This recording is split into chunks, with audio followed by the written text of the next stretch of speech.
أقم الصلاة لدلوك الشمس إلى غسق الليل وقرآن الفجر إن قرآن الفجر كان مشهودا ومن الليل فتهجد به نافلة لك عسى أن يبعثك ربك مقاما محمودا إن الحمد لله نحمده ونستعينه ونستغفره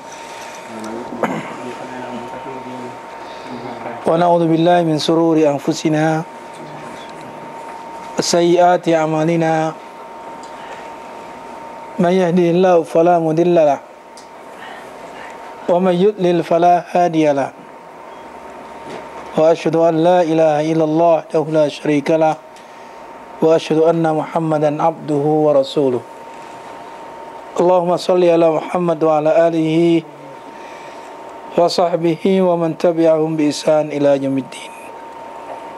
Amma ba'du. Ahibati fillah akramani wa akramakumullah. Pada malam hari ini insyaallah kita akan melanjutkan kembali tentang pembahasan kita dari kitab Al-Wajiz fi Fiqh Sunnah wal Kitabil Aziz dalam Kitabus Shalah, yaitu pembahasan tentang salat-salat sunnah, di mana kita akan membaca tentang beberapa salat sunnah yang disebutkan dalam kitab ini, yaitu salatul duha atau salatul awwabin. Salatul duha disebut juga salatul awwabin.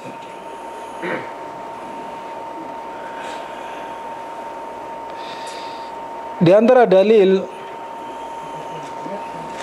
disyariatkannya salat duha adalah sebagaimana yang disebutkan dalam hadis Bukhari dan Muslim, ya, disebutkan dalam hadis Muslim dan juga Abu Dawud bahwasanya Abu Hurairah radhiyallahu anhu mengatakan, Ausani khalili sallallahu alaihi wasallam bisalas, memberikan wasiat kepadaku kekasihku yaitu Nabi Muhammad sallallahu alaihi wasallam dengan 3 perkara. Bisiyami thalathati ayyam fi kulli syahr. Yang pertama adalah dengan berpuasa 3 hari dalam setiap bulan. Wa rak'atay duha, dan yang kedua adalah dengan 2 rakaat salat duha.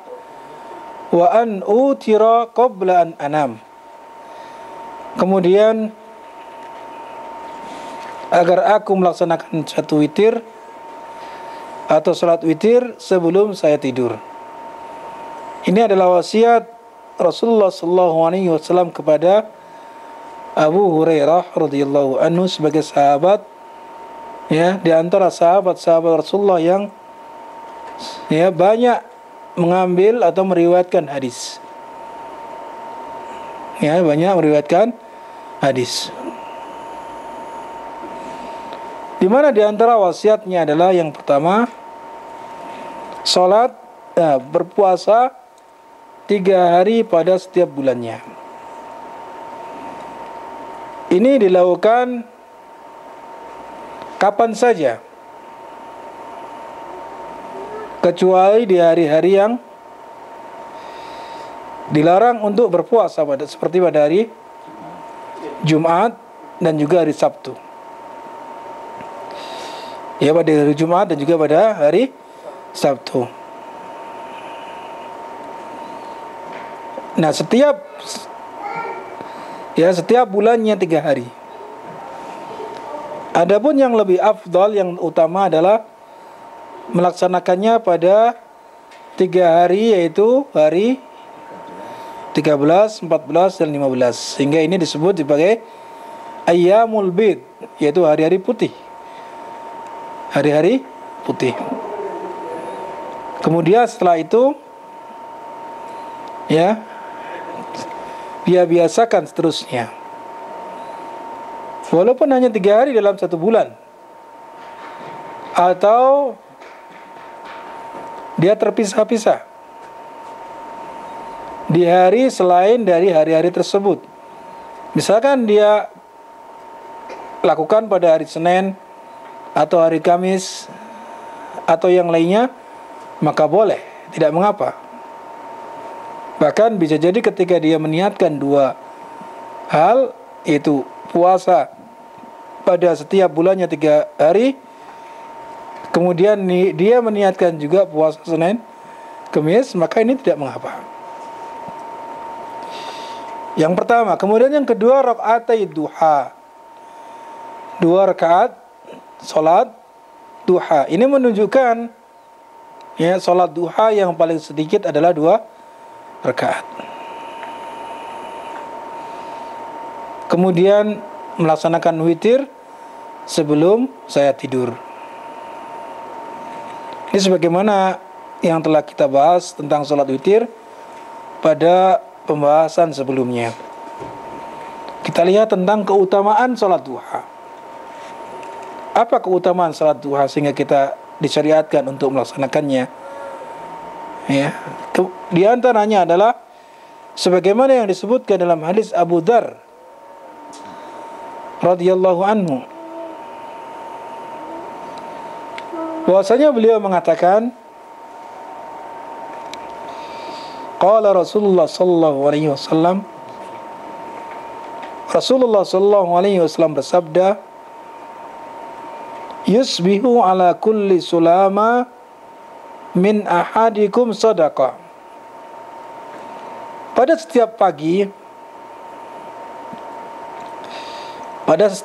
pada hari setelah matahari terbit, setiap matahari terbit, ya, setiap persendian di antara kalian harus disedekahi. Setiap persendian, ya, di antara kalian adalah apa? Harus diberikan sedekahnya. Sulama di sini jamaknya adalah sulamat, di mana maksudnya adalah mafasil al-asabi. Setiap persendian dari tubuh kita. Ya, yang mana dalam hadis yang lain disebutkan bahwa persendian itu ada 360 persendian. Jumlahnya persendian yang ada pada tubuh manusia adalah 360 persendian yang semuanya harus dikeluarkan sedekahnya. Nah, fakullu tasbihatin sedekah. Setiap satu tasbih adalah satu sedekah. Sehingga kalau antum ingin menjadikannya, ya, setiap persendian kita sebanyak 350, maka kita bertasbih sebanyak 350, cukup. Wa kullu tahmidatin sadaqah. Demikian pula setiap satu tahmid, ucapan alhamdulillah, adalah sedekah. Ya. Wa kullu tahlilatin, setiap ucapan tahlil, ucapan la ilaha illallah, adalah juga merupakan sedekah. Wa kullu takbiratin sedekah. Dan setiap satu takbir juga merupakan apa? Sedekah. Kalau kita mengucapkan tasbih, tahmid, tahlil dan juga takbir, ya, sebanyak 360 ya ucapan, maka kita juga telah memenuhi sedekah yang kita diminta untuk memenuhinya. Ya, dengan mengucapkan subhanallah walhamdulillah wala ilaha illallah wallahu akbar. Ini 4. Nah, ulang-ulang hingga berjumlah berapa? 350. Agar terpenuhi, ya, kewajiban kita menunaikan sedekahnya dari setiap persendian yang kita miliki. Wa amrun bil ma'ruf sedekah. Demikian pula mengajak kepada kebaikan. Ya, mengajak kepada kebaikan seperti antum mengajak teman antum, ayo kita ngaji. Ya, ini juga sedekah. Ayo kita salat jamaah. Ini sedekah. Ya, antum misalkan melalui SMS atau WhatsApp menulis, ucapkan salawat atas Nabi. Ini ajakan, mengajak kebaikan. Misalkan pada hari Jumat, perbanyaklah salawat atas Nabi Sallallahu Alaihi Wasallam, karena mengucapkan salawat atas Nabi pada hari Jumat keutamanya sangat besar. Ini juga mengajak kepada kebaikan. Ini satu sedekah. Terus, ya, kalau kita mengajak kepada orang kepada kebaikan, berarti sudah sedekah.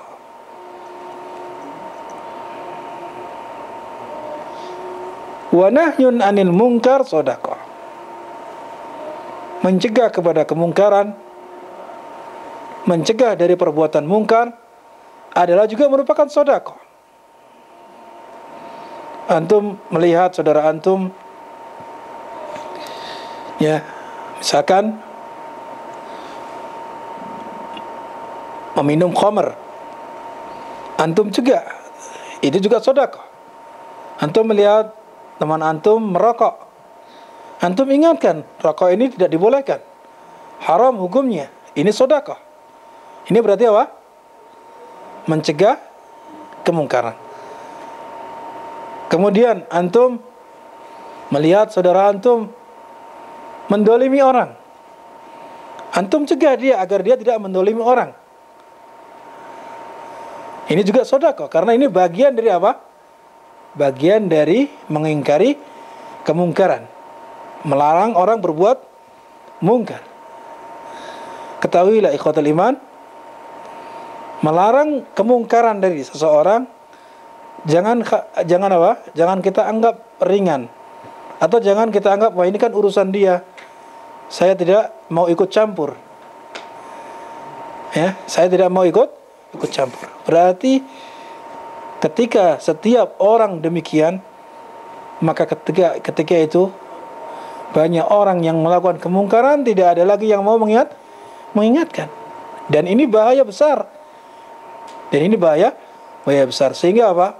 Sehingga nanti tidak akan ada lagi orang yang mau mengingatkan saudaranya dari kemungkaran. Padahal di dalam Al-Quran telah banyak diancam, ya. Telah diancam bahwasanya apa? Orang-orang dahulu, orang-orang Yahudi, mereka tidak mau mengingkari kemungkaran yang ada pada, ya, sekelilingnya. Di hadapannya dia lihat kemungkaran, tapi mereka la yatanahawna an munkarin fa'alu. Mereka tidak mengingkari kemungkaran, ya, tidak mencegah kemungkaran yang mereka lakukan. Sehingga apa? Sehingga mereka dikirim oleh Allah Subhanahu wa taala azab, yang azab itu secara umum. Azab itu secara umum. Baik itu kepada orang yang saleh ataupun orang-orang yang bermaksiat. Ini diibaratkan oleh Rasulullah sallallahu alaihi wasallam, kalau kita naik sebuah perahu atau kapal itu bertingkat-tingkat. Ada tingkat yang di bawah, ada yang di tengah, ada yang di atas. Ya. Orang yang paling di bawah, dia susah untuk mengambil air kecuali harus keluar dulu dari atas. Ya. Tidak bisa mengambil air untuk wudu, misalkan air apa? Air laut misalkan. Tidak mungkin dia mengambil air wudu kecuali harus melewati orang-orang di mana? Di bagian tengah dan juga bagian atas. Maka orang-orang yang di bawah berpikir, wah, supaya kita tidak mengganggu orang-orang yang berada di tengah atau orang-orang yang berada di atas, kita lubangin saja, ya, kita lubangin saja supaya kita mudah mengambil air. Ini tujuannya benar atau tidak? Tujuannya baik. Ya, tujuannya baik supaya dia tidak mengganggu orang lain. Akhirnya apa? ketika orang ini dibiarkan, tidak ada yang mencegahnya, tidak ada yang menghiraukan, tidak ada yang mengingatkan, itu khawatir nanti kalau diobangi maka apa? Penghuni kapal ini akan tenggelam semua. Nah, maka seperti itulah kita mengingatkan orang. Jadi ketika ada saudara kita melakukan kemungkaran, yang tujuannya bahkan mungkin barangkali dia baik, ya, tapi dia dengan cara kemungkaran yang tidak diajarkan oleh Rasulullah SAW. Maka jika kita tidak mengingatkannya, maka yang kena imbasnya adalah bukan dia saja, akan tapi apa? Semua orang. Semua orang, baik itu yang bermaksiat ataupun orang-orang yang tidak bermaksiat. Maka dari sini kita bisa mengambil kesimpulan, jangan sampai ada yang mengatakan, ini kan saya sendiri yang berbuat maksiat, saya yang bertanggung jawab kepada Allah. Tidak bisa demikian. Karena apa? Tetangganya yang tidak berbuat apa-apa, nanti barangkali dia akan kena imbasnya. Misalkan seorang suami, dia yang melakukan perbuatan kemaksiatan, bisa jadi imbasnya kepada istri dan anak-anaknya. Demikian pula sebaliknya, ketika apa? Istri ataupun anak-anaknya berbuat maksiat kepada Allah, tidak diingatkan oleh orang tuanya, oleh suaminya, bisa jadi imbasnya kepada suaminya. Maka ini berat. Oleh karena itu, mengingkari kemungkaran adalah sebuah yang dituntut, dan bukan perkara yang sifatnya apa? Ini adalah urusanmu, saya tidak mau ikut campur, ya. Tidak demikian, akan tapi ini bahayanya akan apa? Ya, menjadi umum sifatnya. Maka jika kita melihat sebuah kemungkaran, wajib bagi kita untuk mengingkarinya. Tentunya semampu kita. Sebagaimana sabda Rasulullah sallallahu alaihi wasallam, "Man kana minkum, ya, man ra'a minkum munkaran falyughayyirhu biyadihi." Apabila salah seorang di antara kalian melihat kemungkaran, maka rubahlah kemungkaran tersebut dengan apa? Dengan tangannya, kalau dia mampu. Seorang suami ini jelas mampu merubah kemungkaran yang terjadi pada istrinya, merubah kemungkaran yang terjadi pada anaknya, karena dia memiliki kekuasaan pada keluarganya. Dia memiliki kemampuan. Melihat anaknya minum dengan tangan kiri, maka diingatkan dengan tangannya kekuasaannya. Melihat istrinya tidak mau, ya, menutupi auratnya dengan sesuai dengan petunjuk syar'i, maka kewajiban suami, dia mampu. Ini dan seterusnya. Kita sama teman misalkan, ada barangkali kita melihat saudara kita, teman kita, baik itu mungkin sesama serumah yang tinggal bersama-sama, ataupun yang di luar teman-teman kita melihat kemungkaran pada dirinya, maka kita wajib mengingkarinya. Kalau kita mampu, dia di bawah kekuasaan kita, lebih-lebih kita misalkan sebagai pimpinan dalam perusahaan yang membawahi dia, maka wajib kita mengingkarinya dengan kekuasaan kita. Kalau kita tidak mampu, maka dengan lisan. Dengan lisan. Ingatkan, ini adalah perbuatan yang tidak benar. Ini yang perbuatan akan berakibat kepada, ya, berakibat kepada ancaman Allah. Baik itu yang sifatnya dosa-dosa kecil ataupun dosa-dosa besar. Ya, seperti, ya, yang terjadi banyak di kalangan saudara-saudara kita yang masih terjerumus ke dalam perbuatan-perbuatan dosa, baik itu dosa kecil ataupun dosa-dosa besar. Waliyatubillah. Maka ingatkan kemungkaran tersebut. Kalau tidak mampu juga dengan lisan, ya, kita takut atau kita khawatir diejek, kita khawatir dipukul dan seterusnya, maka kita ingatkan, kita apa? Mengingkarinya dengan hati. Kita membenci perbuatan kemungkaran tersebut. Kita doakan dia agar diberikan hidayah oleh Allah Subhanahu wa taala agar meninggalkannya, dan kita tidak ikut-ikutan nimbrung kepada kemaksiatan yang dia lakukan. Jika kita bersama-sama, ya, lalu ada teman kita yang barangkali dia senang buka internet, lalu apa? Dia buka-buka alamat-alamat atau website yang tidak sewajarnya atau yang diharamkan dalam syariat untuk melihatnya. Ya, gambar-gambar yang tidak menutup auratnya dan seterusnya. Maka apa? Jika kita mengingkari atau kita mengingkarinya dengan kekuasaan kita tidak mampu atau dengan lisan kita takut, maka ingkari dengan hati kita. Ingkari dengan hati kita. Yaitu kita benci kepada perbuatan itu, lalu kita meninggalkan majelis itu, tempat itu, agar kita tidak ikut-ikutan melakukan kemaksiatan. Nah, ini perbuatan dosa, kemungkaran. Kalau dia melakukannya ini adalah menyepelekan, menganggapnya ini adalah ini perbuatan dosa kecil saja, maka anggapan dia melakukan perbuatan dosa kecil ini adalah bagian perbuatannya adalah termasuk dosa besar. Ingatlah bahwa kita bukan melihat kecilnya perbuatan dosa. Ingatlah kepada siapa kita melakukan perbuatan dosa tersebut. Kepada Allah. Allah yang setiap hari memberikan udara kepada kita. Allah yang setiap hari yang memberikan nikmat kepada kita yang tiada henti. Allah Subhanahu wa taala yang telah memberikan kepada kita bisa bergerak, kita bisa berjalan, kita bisa bernafas, kita bisa berbicara. Ya. Maka sungguh sangat-sangat kurang ajar makhluk ini jika dia membalasnya dengan balasan-balasan kemaksiatan kepada Allah Subhanahu wa taala. Memberikan mata untuk melihat, memberikan pandangan untuk memberikan pendengaran untuk mendengar. Jika dia gunakan untuk hal-hal yang dilarang oleh Allah Subhanahu wa taala, ingat Allah Maha Kuasa atas segala sesuatu. Bisa jadi pada saat itu Allah ambil penglihatannya. Bisa jadi pada saat itu Allah ambil pendengarannya. Yang kita tidak tahu kapan itu berlaku padanya. Maka ikhwatul iman, akromani wa akramakumullah, kita mawas diri dari kemungkaran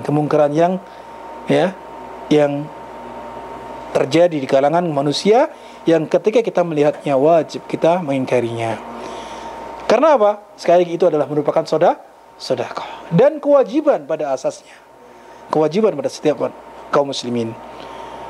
Kemudian yang selanjutnya yang disebutkan tadi tasbih, tahmid, tahlil, kemudian takbir, kemudian al-amru bil ma'ruf wan nahyi 'anil munkar, yang masing-masing itu dikatakan sedekah.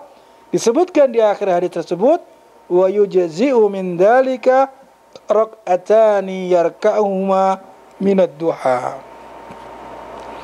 Hal itu tercukupi oleh 2 rakaat yang dilakukannya pada waktu duha. Ini subhanallah, keringanan dari Allah Subhanahu wa taala. Keringanan yang diberikan oleh Allah Subhanahu wa taala, yang seharusnya kita melakukan berbagai macam amalan tadi, kita hanya dengan melakukan 2 rakaat waktu duha, ini sudah mewakili sedekah yang harus kita tunaikan pada setiap harinya, dari persendian-persendian kita yang sebanyak berapa? 360 persendian. Ini keutamaannya. Ini diantara keutamaan apa? Keutamaan salat duha sebagaimana disebutkan dalam hadis tersebut, yang mana hadis ini adalah hadis yang sahih yang diriwayatkan oleh Imam Muslim dan juga Abu Dawud. Kemudian jumlah rakaatnya ikhwatul iman, di mana jumlah rakaatnya yang paling sedikit adalah 2 rakaat, sebagaimana yang disebutkan dalam hadis tadi. Kemudian yang selanjutnya yang paling banyak adalah 8 rakaat. Yang paling banyak adalah 8 rakaat. Sebagaimana hal itu disebutkan dalam hadis Ummu Hani, anna Nabi sallallahu alaihi wasallam, bahwasanya Nabi sallallahu alaihi wasallam yauma fathi Makkah, pada hari di mana Makkah dikuasai kembali, yang disebut dengan Fathu Makkah, igtasala fi baitiha, di mana beliau mandi di rumahnya, di rumah Ummu Hani maksudnya. Fasalla thamani raka'atin. Maka beliau sallallahu alaihi wasallam salat sebanyak berapa? 8 rakaat. Salat sebanyak 8 rakaat. Ini adalah hadis yang muttafaq alaih. Ini diantara dalil yang menunjukkan bahwasanya paling banyak yang dilakukan oleh Rasulullah SAW dari salat duha adalah berapa? 8 rakaat. Kemudian afdalu awqatiha, waktu yang paling utama. Waktu yang paling utama untuk mengerjakan salat duha disebutkan dalam hadis Zaid ibn Arqam. Beliau mengatakan, kharajan Nabi sallallahu alaihi wasallam ala ahli Quba. Nabi sallallahu alaihi wasallam keluar menuju penduduk Quba, wa hum yusalluna duha, di mana mereka, ya, penduduk Quba tersebut sedang melaksanakan duha. Kemudian Rasulullah sallallahu alaihi wasallam bersabda, salatul awabin, salatul awabin, ya, salatnya orang-orang yang taat. Awabin itu maksudnya orang-orang yang muti', ya, adalah idza ramadatil fisal minad duha, apabila fisal itu anak-anak onta, dia sudah merasa kepanasan dari tempat menerumnya. Biasanya tempat menerumnya itu ada kerikil-kerikil, ya kan? Kerikil-kerikil ketika terkena apa? Sinar matahari, maka dia mulai apa? Panas. Nah, ketika mulai panas itulah anak-anak apa? Anak-anak onta merasa mulai kepanasan sehingga mereka bangun berdiri. Nah, waktu itulah yang paling utama untuk melaksanakan salat duha.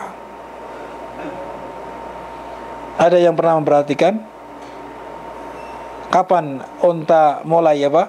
Bangkit dari apa? Anak onta mulai bangkit dari tempat duduknya. Tentunya ini waktu-waktu yang musim panas tentunya, ya. Ketika sudah musim panas biasanya kan di waktu-waktu pagi sebelum zuhur itu sudah mulai panas. Lebih-lebih kerikil-kerikil yang terkena sinar matahari. Nah, waktu itulah yang dikatakan utama untuk melaksanakan apa? Salat duha.